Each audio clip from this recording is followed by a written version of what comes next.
Good afternoon, dear friends. I'm very happy to be participating in this debate, and I thank the India Foundation for organizing this excellent workshop. We have heard this afternoon very excellent presentations, first by Honorable President of ICCR, Shri Veena Sikri, on India's soft power diplomacy, and now by Harikiranji and Dr. David Frawley on the pillars of India's soft power diplomacy. My approach to soft power diplomacy is squarely within the parameters of India's foreign policy. And I see soft power squarely and the utilization of India's soft power strengths purely in the context of achieving India's foreign policy objectives. I think this is vital because we all recognize, and I really thank our speakers for giving us this excellent perspective on what constitutes India's soft power.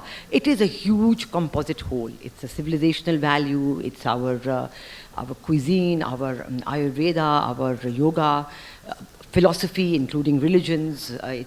It's just multidimensional. Now, what have we done with this whole debate on India's soft power in the context of India's growth as a country, as a context of India's achieving its foreign policy objectives and attaining the position it seeks to attain at the high tables of the world? This whole debate has come about largely because in the last 3 years under the Prime Ministership of Shri Narendra Modi, this concept of soft power has been brought to the forefront. Because Prime Minister Modi, in each of his foreign trips, and he has had many, as you know, successful foreign interactions, and also many successful interactions when foreign leaders come to India. So in both these contexts, when our Prime Minister travels abroad and when the leaders come to India, Prime Minister Modi has put soft power at the center of every debate. He has leveraged India's soft power to highlight India's achievements. And he has said quite clearly that the attraction, say, for investing in India, the economic power that Harikiranji spoke about, this is all linked to soft power. How are you going to leverage your soft power to attain the objectives that you want in other fields? And this is the context that we have to look at to establish what are the pillars of India's soft power diplomacy. Essentially, when we are talking of soft power diplomacy, we are talking of harnessing the attraction of culture and India's civilizational values to augment the country's strength. This is soft power. There is also smart power, where you leveraging soft power to bring in economic power, as Harikiranji said. And then there's also sharp power, which has come in very recently, but that is more in the context of a report given by the US National Endowment for Democracy on how China has been using so-called soft power in a coercive sense. To force other countries to follow their line. And in fact, this report by the UN National Endowment on Democracy says that the best defense against China's use of soft power progress or programs as sharp power tools is open exposure of such efforts. And this is where democracies have the advantage. So sharp power is entirely different, but we come to the other aspect. Now, this concept of power, yes, we know Joseph Naik had brought in this concept, etc. But essentially, at the end of the Second World War, Edward Hallett Card, the historian, said there are 3 kinds of power: military power, economic power, and power over opinion. Now, at that time, power over opinion meant really convincing other governments. So you had this concept of public diplomacy, which came up way back, but it was all government-to-government diplomacy, that you used your efforts, you used journalists, you used articles written in the media to convince other governments of your correctness. But then along came the ICT revolution. And now in the 21st century, when we are in the cyber age, this democratization of the power over opinion, this is the most vital aspect where India's utilization of soft power has acquired multiple new dimensions. In fact, with this ICT revolution, with the cyber age, this concept of people to people has become real, because today it is just not enough to convince other governments. You have to go into the people to people sphere to convince other people, young people like yourself. You are equally a strength in India's soft power, because if you have the conviction of what India stands for, it is your interaction with your counterparts from other countries who will make you a part of the whole soft power leverage and the part of India's foreign policy successes. So in fact, what has happened in the 21st century is that thanks to ICT, the Internet and Communication Revolution, your opinion, public opinion, is a measure of your power, and it is also the source of power. So the source of power has become the people. And this is where we have to look at it. So the first thing that we have to recognize when we're talking of pillars of India's soft power diplomacy is that, does India recognize soft power diplomacy as a pillar of its own foreign policy objectives? This is the very first question that I would like to pose, and this is something to be thought about. In fact, 2 years ago in 2016, I was chairing a committee set up by the ICCR, which was actually looking into the successes of ICCR as an institution of soft power projection. It was called the Performance Audit Committee. We were reviewing India's soft power projection capacities. And that is when this came about. When we traveled to a lot of countries, we wrote a detailed report. This is the first point in the recommendations of that report, that has India accepted soft power diplomacy as a pillar of its foreign policy objectives? I would like that question to be decided and to be settled first and foremost, because it is vital.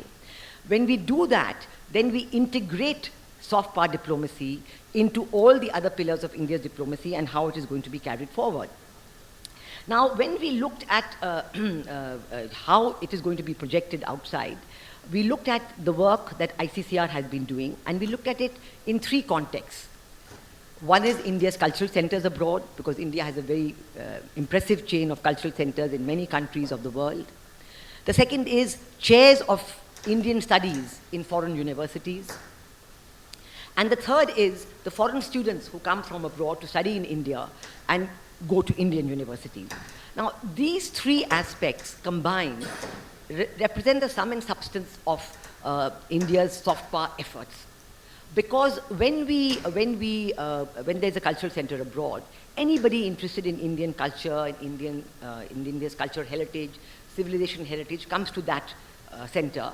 And how does that center integrate this civilizational aspect with the other aspects of India's foreign policy objectives, including economic objectives, including the political objective that you may have with that particular country, including whatever your goals and objectives of that country are. So you have the resources at your command. The first thing was the resources at your command. That is India's civilizational heritage. The second is the objectives of soft power diplomacy with that particular country. That has to be defined. It's vital. Because, say, for example, with your neighborhood, we have a very active, under Prime Minister Modi, a very active neighborhood first policy. Now that is vital, because the neighborhood is the first dimension of your foreign policy. Here in the neighborhood, the people-to-people aspect of foreign policy and the people-people aspect of convincing a country about the political objectives that you have, the economic objectives that you have, the considerations that you have for that country, the role of the people is vital. Because unless the people of that country are convinced, it's not going to help. Because public opinion in that country, the voters of that country, if they have a negative view about you, you still are not going to be able to achieve your foreign policy objectives. And you have a lot of talk that, oh, there is this anti-India sentiment here, or the anti-India sentiment in that country. The way to overcome it is through soft power diplomacy, convincing, reaching out, going into universities, talking to them, inviting the people to study in India. When they go back to their own countries, making them the ambassadors of your soft power objectives and convincing them of your... So that even if there's a political situation in a neighboring country which may not favor India, or there's a political situation which may work against India's interests, you have enough friends in that country to be convinced about the truth of your position, about your good intentions toward the country, and they then become your supporters in that country. So the first is the resources that you have to use. The second is the objectives that you are going to have with that country. The third pillar becomes the methodology you're going to use for converting soft power diplomacy into foreign policy successes. I've already mentioned about India's cultural centers, about India's, the foreign students coming to India and professors in Indian universities. This is vital because universities everywhere, young people yourselves, many of you are fresh out of universities and PhD programs. The opinion you come out with from the universities, that plays a very big role in the mindset that you're going to carry with you for the rest of your working years and your successive years. So what is it that you learn about India in your university years? You may be doing any program. You may be doing liberal arts, you may be doing sciences, you may be doing computer technology, but there are always other activities, general activities in universities which bring you into contact with wider perspectives, and that is where this is vital. Now, what we did find was that in many universities, there is very little taught about India through the curriculum of those universities. In fact, Honorable President of ICCR mentioned it about the Russian professor who came to meet him and said that they is not at all. Now, for example, in Russia, when we went to one of their very well-known universities, which produces their best economists and corporate leaders. Now, in that university, in that curriculum, there's nothing taught about the Indian economy.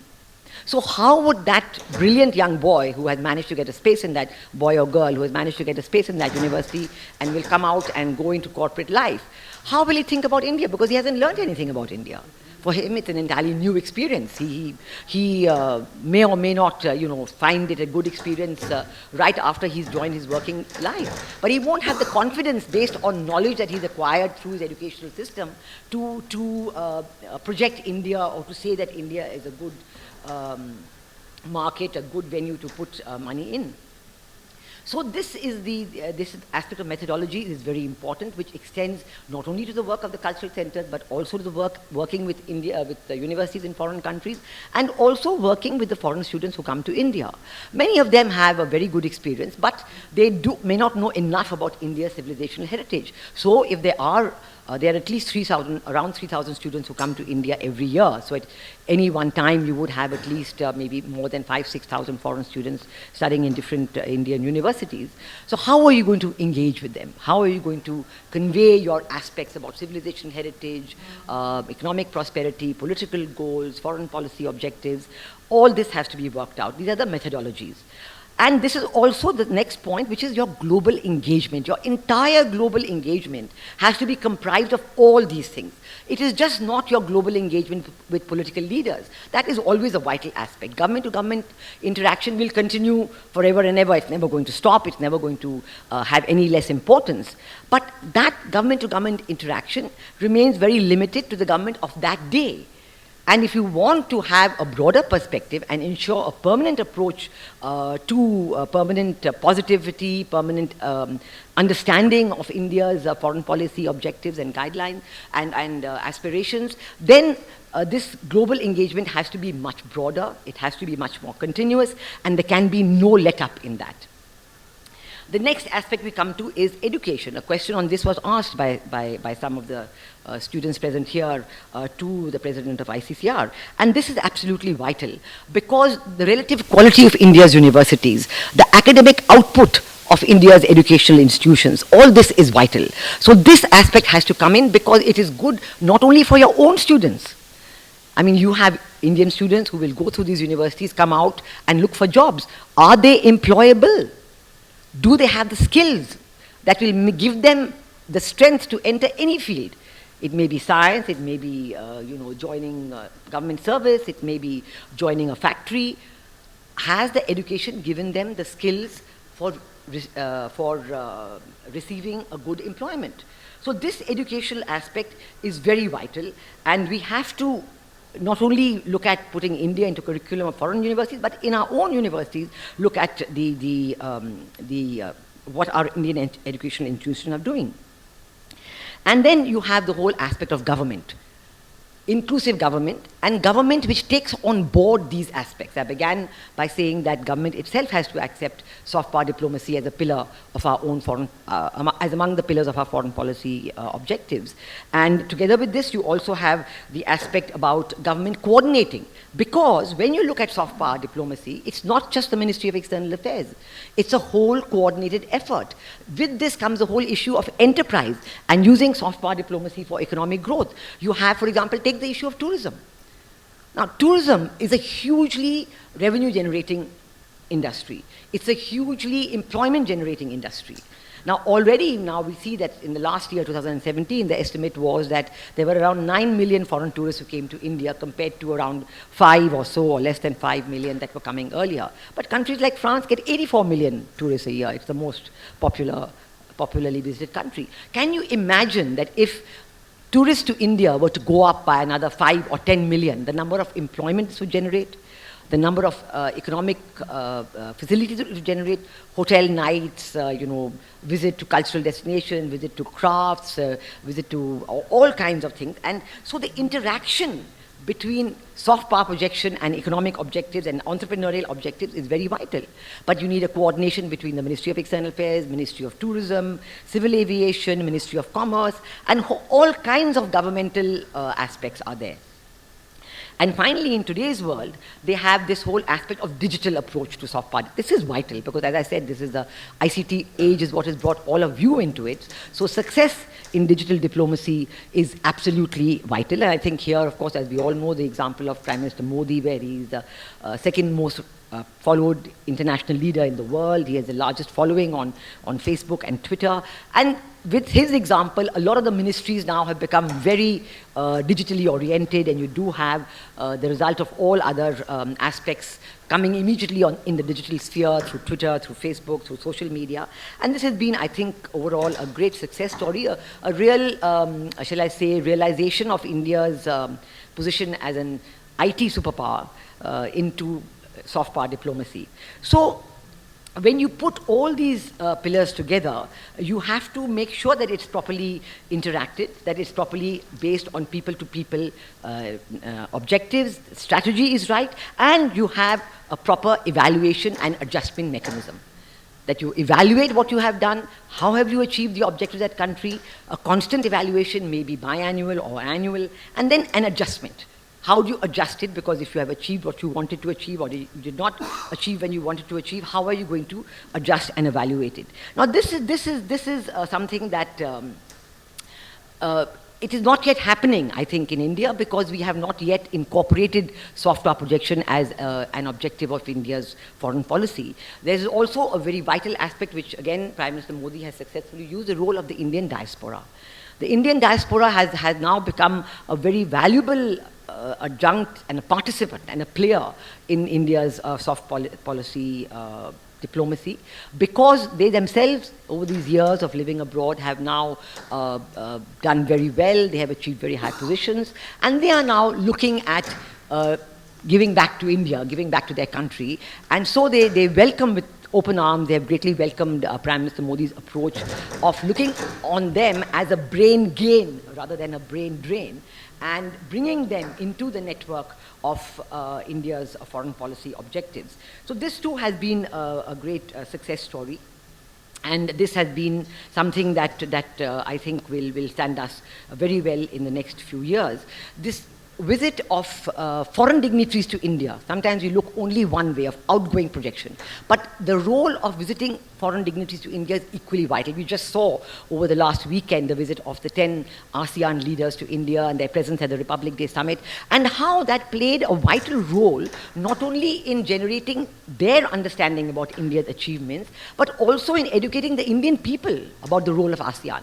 And many people would not have known about the role of ASEAN. That, what is this ASEAN grouping? It's not taught about in any textbooks. Because that's another problem, that our textbooks don't have too much about these current affairs and the role of different groupings. We are very oriented with the old setup of the Western civilizations. We don't write at all enough about the Eastern civilizations. And in fact, you will be amazed to know, in my book on India and Malaysia, that when I wrote about it and I tried to study what is the history of the pre-colonial interaction between India and Malaysia, not only was the interaction, as we know, it goes back 2,000 years and it's very ancient, but under colonial rule, we ourselves forgot our own history of our interaction in Southeast Asia, because that's what the British put in our textbooks, that the history of India's interaction in Southeast Asia began with the British, and we accepted it. And it is only much later, when Gurudev Rabindranath Tagore got his Nobel Peace Prize for Literature, and he was traveling all over the world, he was in Holland, and there he met members of the Java royal family, and they told him for the first time that, don't you know that there is this India's economic history, India's cultural history, trade history entirely linked with Indonesia, with Malaysia, with the countries of Southeast Asia. And he came back, and then this became a great, So this is an amazing kind of aspect which we don't have in our textbook, but the India-ASEAN Summit, the inviting of foreign leaders to India. There was the India-African Third Summit, where all the African country leaders were invited to India. That was a great success. There was the Island Pacific Nation Summit, which was held in India, and all those leaders came to India. So these are some of the aspects of pillars of India's foreign policy, soft power diplomacy, that I think have been very well used by Prime Minister Modi, but which need a great deal of elaboration and implementation by all departments of government. Thank you very much.